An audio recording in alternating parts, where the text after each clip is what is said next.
हमने जो ऑपरेशन सिंदूर किया है कि घर में घुसकर मारेंगे, न्यूक्लियर गिदड़ भपकी से नहीं डरेंगे, और हमने बता दिया है कि गोली का जवाब गोले से होगा, अमन की आशा नहीं, ब्रह्मोस की भाषा होगी। और बात केवल इतनी नहीं है, इस बार तो हमने जलबंदी भी की है और कूटनीतिक घेराबंदी भी की है। तो ऐसे ट्रंप हमारी विदेश नीति की धज्जियां उड़ा रहा है, उसके बाद कहे कि हमारी डिफेंस नीति बहुत अच्छी है, तो मैं इसके आगे कोई शब्द इस्तेमाल नहीं करना चाहता आपके क्वेश्चन। सर्वे का प्रश्न एक चीज तो बिल्कुल स्पष्ट है, वो ये कि कहीं ना कहीं सरकार ने जिस तरीके से नेशनल सिक्योरिटी को हैंडल करने की कोशिश की है उस तो एम्प्लॉयमेंट में आप देख लीजिए कि ईपीएफओ का डेटा 16 करोड़ का था, आज वो 27 करोड़। कांग्रेस का बात सुनकर हंसी आती है। आज की डिबेट में जब आंकड़ों की बात आई तो कांग्रेस के प्रवक्ता आलोक शर्मा की बौखलाहट निकल पड़ी, एंकर पर भड़क गया, झूठे मुद्दे पे सवार होकर मोदी जी पर बेबुनियाद आरोप लगाए।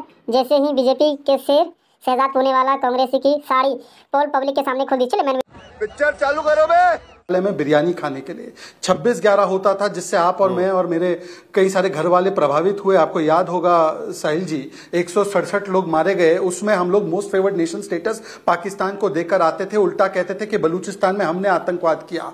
800 से ज्यादा लोग मारे गए अलग अलग आतंकी हमले में। हर दूसरे तीसरे हफ्ते बेंगलुरु, दिल्ली, चेन्नई, कोयम्बटूर, पुणे, सब जगह आतंकी हमले होते थे, कोई जवाब नहीं दिया जाता था। और अब हम देख सकते हैं कि नया टेम्पलेट की उरी होता है सर्जिकल स्ट्राइक, फिर उसके बाद पुलवामा होता है बालाकोट एयर स्ट्राइक, और अब हमने जो ऑपरेशन सिंदूर किया है कि घर में घुसकर मारेंगे, न्यूक्लियर गिदड़ भपकी से नहीं डरेंगे, और हमने बता दिया है कि गोली का जवाब गोले से होगा, अमन की आशा नहीं, ब्रह्मोस की भाषा होगी। और बात केवल इतनी नहीं है, इस बार तो हमने जलबंदी भी की है और कूटनीतिक घेराबंदी भी की है, तो एक नया नॉर्मल स्थापित किया गया है। मैं आपको एक और उदाहरण देता हूं, नक्सलिज्म जिसको यूपीए ने कहा था बिगेस्ट इंटरनल सिक्योरिटी चैलेंज, आज वो भी 150 जिले से घटकर मात्र 18 जिले में बाकी रह चुका है, और 26 आते आते वो भी समाप्त होगा। पर कांग्रेस का ओल्ड नॉर्मल देखिए, पहले उन्होंने ऑपरेशन सिंदूर को छुटपुट बोला, सरेंडर बोल दिया, फिर पहलगाम में पाकिस्तान को क्लीन चिट दिया, सेना के मनोबल पर चोट किया अजय राय और चन्नी जी ने। और अब भी आप देखिए कि सांसदों की तुलना कभी आतंकियों से करना, या कहना कि जो हमारे सांसद गए वो कपड़े पहनकर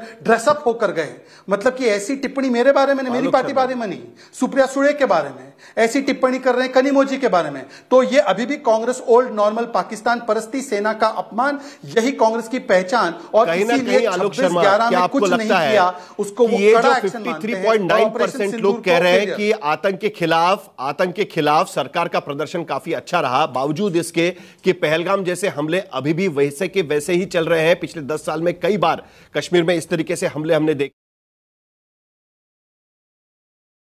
ये बड़ी अच्छी बात कही। बहकूंगा, बहके हुए आपके सवाल हैं, आपका जो नैरेटिव बनाया हुआ है वो बहकाने के लिए है। मैं बिल्कुल कटाक्ष कर रहा हूं सीधा सीधा।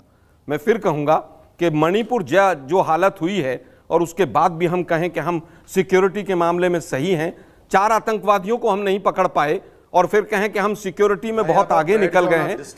पूरी तरह से जिस तरह से ट्रंप हमारी विदेश नीति की धज्जियां उड़ा रहा है, उसके बाद कहें कि हमारी डिफेंस नीति बहुत अच्छी है, तो मैं इसके आगे कोई शब्द इस्तेमाल नहीं करना चाहता आपके क्वेश्चनएयर के ऊपर, लेकिन मैं सीधा सीधा कहना चाहूंगा। ठीक है, चलिए, मेरा सवाल स्पेसिफिक ये था, अरे भाई, कि तमाम हमले अभी भी जारी है, लेकिन उसके बावजूद भी लोग ये कहने की कोशिश कर रहे हैं, कम से कम इस सर्वे के जरिए, कि राष्ट्रीय सुरक्षा और आतंक से लड़ाई में मोदी सरकार का प्रदर्शन, सर्वे ही इस तरह का है कि लोग तो कहेंगे ना, क्या सिर्फ इसके वजह से कि जो सर्जिकल स्ट्राइक चल रहा है, क्या सिर्फ इसकी वजह से, जिस तरीके से वो अंदर घुस के हमला किया गया, क्या सिर्फ इसके वजह से वो कह रही है? मेरा सवाल है। मुझे लगता है कि पहले भी सर्जिकल स्ट्राइक हुई है, पहले भी पाकिस्तान के 2 टुकड़े किए गए हैं, पहले भी सबक सिखाया गया है, एक बार नहीं कई बार सबक सिखाया गया है, और इस बार तो नरेंद्र मोदी जी ने सरेंडर कर दिया है। उसके बाद भी अगर लोग कर रहे हैं तो इस तरह के सर्वे ही नैरेटिव बनाते हैं। तमाम जो लोगों ने जल्दी से शहजाद पूनावाला इस 20 सेकंड में आपका रिएक्शन, फिर बाकी पैनलिस्ट के पास भी जाना, और कई सारे सवाल अभी भी बाकी दिया था। इसी तरह से नैरेटिव बनाया जा रहा है देश के अंदर। देखिए प्लीज शहजाद जल्दी से।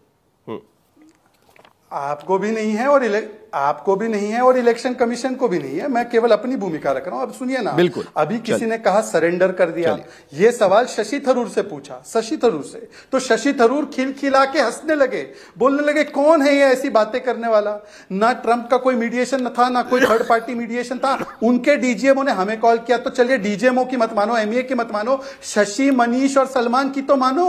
और शशि, मनीष और सलमान की नहीं भाई, ट्रंप अपने घर में मीडिएशन करा दे, अपने घर में सीज फायर करा दे, पर मीडिएशन मीडिएशन ये होता है जब आप विदेश में जाकर कहते हो कि US UK must intervene. Mediation वो होता है जब कश्मीर को आप प्लेबिसिट के लिए दे देते हैं। मीडिएशन वो होता है जब इंदिरा गांधी जो हमने पाया था 1971 में, वो मंच डिबेट वो टेबल पे जाकर दे देती है 15,000 स्क्वायर किलोमीटर, 93,000। जो सवाल मैंने कांग्रेस से किया था बिना हमारे 54 उसी सवाल के साथ ये मैं होता आपके है पास आना दबाव। चाहता हूं। तो जो मुद्दे थे जो, और यह स्पेशल सेशन, ये 4 मुद्दे पिछले 1 महीने से लगातार टीवी चैनल्स के डिस्कशन में थे, डिबेट में थे, लोगों के बीच में चर्चा का प्रश्न थे। तो मुझे लगता था कि ये सवाल भी होंगे। खैर अब ये सवाल नहीं है, लेकिन कुछ दिनों पहले अमिताभ जी ने भी एक अच्छा सर्वे किया था और मुझे लगता था कि उसकी भी हमारे ख्याल से थोड़ी पड़ताल होनी चाहिए। जहां तक इन सर्वे का प्रश्न, एक चीज तो बिल्कुल स्पष्ट है, वो ये कि कहीं ना कहीं सरकार ने जिस तरीके से नेशनल सिक्योरिटी को हैंडल करने की कोशिश की है उससे लोग संतुष्ट दिखाई पड़ते हैं। ये अपने आप में सर्वे का एक अच्छा पहलू है। और मुझे लगता है कि जब जब नेशनल सिक्योरिटी का प्रश्न आता है तो देश एकजुट होकर एक साथ काम करता है और एक आवाज में बात करता है। ये उसका प्रतिफलन हमको यहां दिखाई पड़ता। लेकिन उसके पीछे की जो पूरी पॉलिटिक्स थी उसको लोगों ने रिजेक्ट किया है। चाहे डेलीगेशन के सिलेक्शन में आपने देखा कि जो 48% लोग हैं वो इस बात से सहमत नहीं है कि आप उसके पीछे पॉलिटिक्स हो रही है, या राहुल गांधी या कांग्रेस पार्टी। मतलब ये होता है कि एक प्रो इनकम्बेंसी है इन्हीं विषयों पर, चाहे वो इकोनॉमी हो, एम्प्लॉयमेंट हो, करप्शन से लड़ने की बात हो, महंगाई को कंट्रोल करने की बात हो। ये कई सारे मुद्दे ऐसे भी होते हैं जिसमें कि स्टेट का हस्तक्षेप होता है। तो इसमें एक गहराई से देखना होगा कि किसके स्टेट के प्रति इनको महंगाई या करप्शन ज्यादा लगता है। जैसे मैं उदाहरण देता हूं, बेंगलुरु में, कर्नाटका में सबसे ज्यादा दाम बढ़ाए गए हैं। अब आपने नेशनल सर्वे किया है तो निश्चित रूप से वहां का भी रिफ्लेक्शन होगा। दूसरी बात आते हैं एक एक वाक्य। देखिए इकोनॉमी पर फ्रेजाइल 5 में थी, आज फास्टेस्ट 5 में इकोनॉमी है ना। 10 to 12% इन्फ्लेशन हुआ करता था, आज 4.5-5% के इन्फ्लेशन रेट। जबकि 2 चुनौतियां थी हमारी वैश्विक, कोविड की चुनौती और यूक्रेन रशिया क्राइसिस। ये हुआ ना।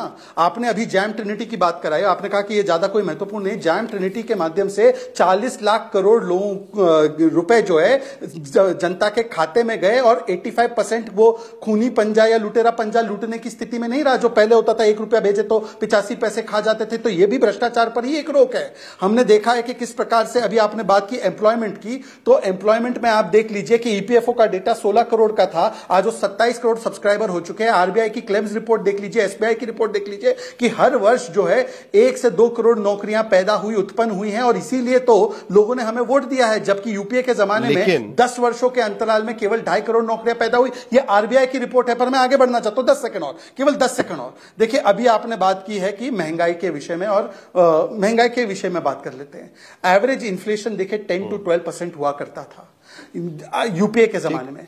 आज अभी अप्रैल 2025 का सीपीआई इन्फ्लेशन देख लीजिए 3.5% के आसपास।